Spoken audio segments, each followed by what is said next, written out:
8वीं शताब्दी के उत्तरार्ध में स्थापित कहानी वेदिका के साथ शुरू होती है। वेदिका उर्कन के योद्धाओं में से एक थी जो अपने मृत साथी डिलियन की आत्मा को देवी हेला से बचाने के लिए हेलहेम की सीमा पर पहुंचे थे।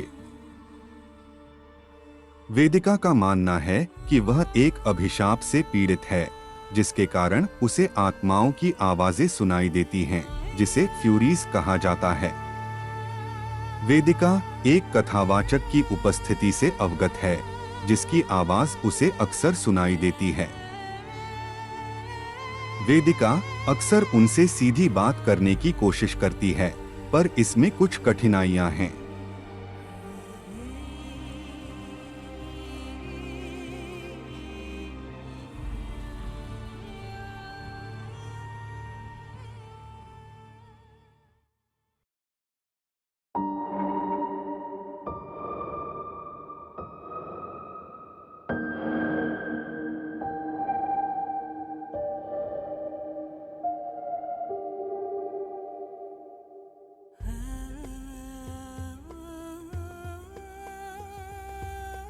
उसके बाद डार्कनेस आती है, जो शाप के मूल में एक डार्क एल्फ है।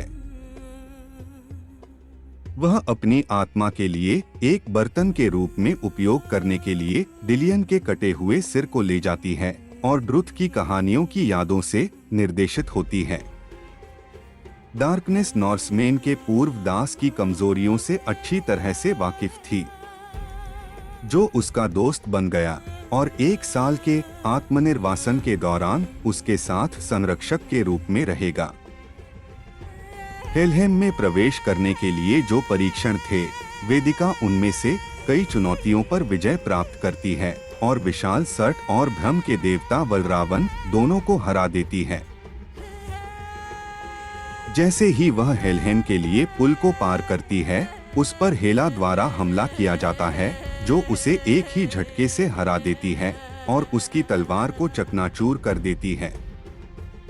मुठभेड़ में बमुश्किल जीवित बची वेदिका नकारात्मकता के बारे में सोचती है।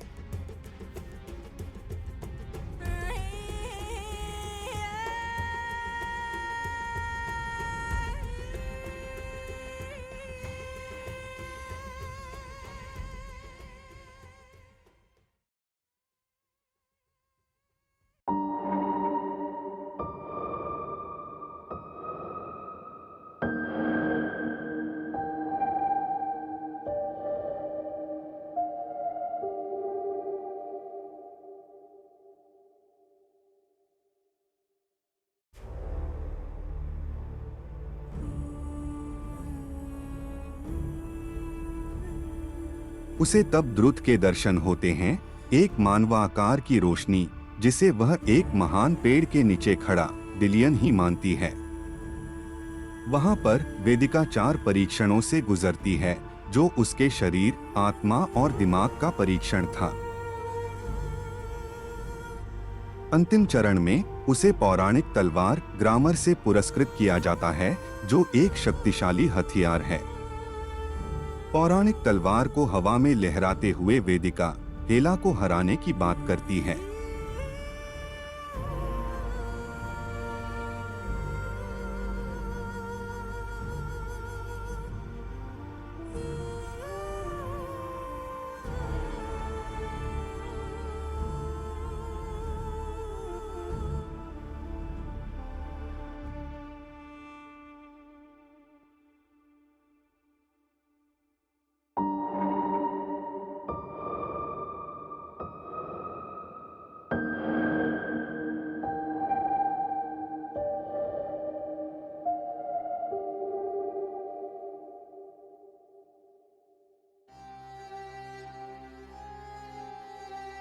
जैसे जैसे कहानी आगे बढ़ती है, वेदिका के अतीत को उसके भ्रम के माध्यम से अनावरण किया जाता है,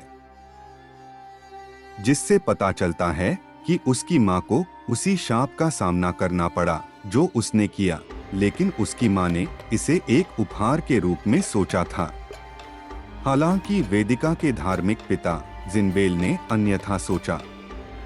वेदिका ने उस घटना को देखा जब वह सिर्फ 5 साल की थी, जिससे उसके मनोविकार में काफी फर्क आया और उसकी याददाश्त अस्थायी रूप से कमजोर हो गई।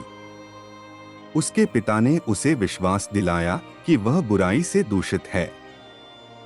उसने वेदिका को भावनात्मक और शारीरिक रूप से कसरत करने के लिए कहा, जिससे वो बाकी हम उम्र साथियों से तब तक अलग थलग रही जब तक कि वह उसके गांव जाने पर डिलियन से नहीं मिली। दोनों अच्छे दोस्त बन गए और दोनों ओरकन की सेना में योद्धाओं के रूप में शामिल हो गए। हालांकि एक प्लेग के बाद डिलियन के गांव में कई लोगों की मौत हो गई। वेदिका नकारात्मकता के कारण निर्वासन में चली गई।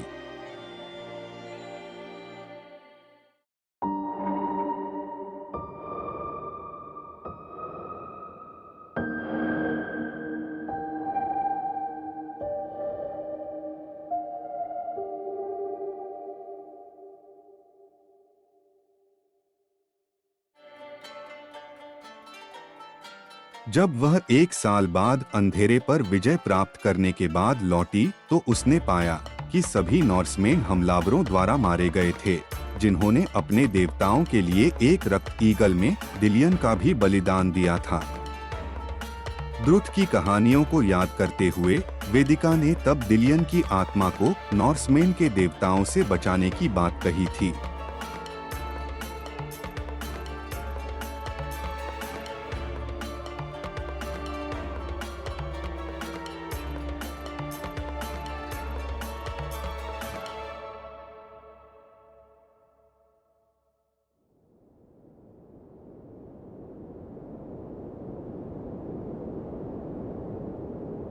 अंततः वेदिका अंधेरे के प्रभाव के खिलाफ लड़ती है। सी ऑफ कोर्प से बचते हुए हेलहेम के द्वार पर जानवर गार्म को हरा देती है। उसे पता चलता है कि अंधेरा उसके पिता के दुर्व्यवहार का एक प्रतिनिधित्व है और अस्थायी रूप से फ्यूरीज को एक जादुई दर्पण में कैद कर देता है। वह फिर से हेला का सामना करती है, जो योद्धाओं की एक सेना को बुलाती है। वेदिका उनसे तब तक लड़ती है जब तक कि वह अंत में अभिभूत नहीं हो जाती। वेदिका फिर हेला के साथ सौदेबाजी करने की कोशिश करती है। वह याद करती है कि डिलियन ने उसे नुकसान को स्वीकार करने के महत्व के बारे में बताया था। जैसे ही हेलहेम की कल्पना फीकी पड़ जाती है, हेला वेदिका को ग्रामर से आहत करती है और डिलियन के सिर को रसातल में गिरा देती है। एक रोशनी उजागर होती है और वेदिका उसके स्थान पर खड़ी है। उसके पैरों में असहाय हेला है। द्रुत के देवता प्रकट होते हैं और वेदिका की बहादुरी के पुरस्कार के रूप में डिलियन को जीवनदान देते हुए चारों ओर खुशनुमा माहौल बना देते हैं।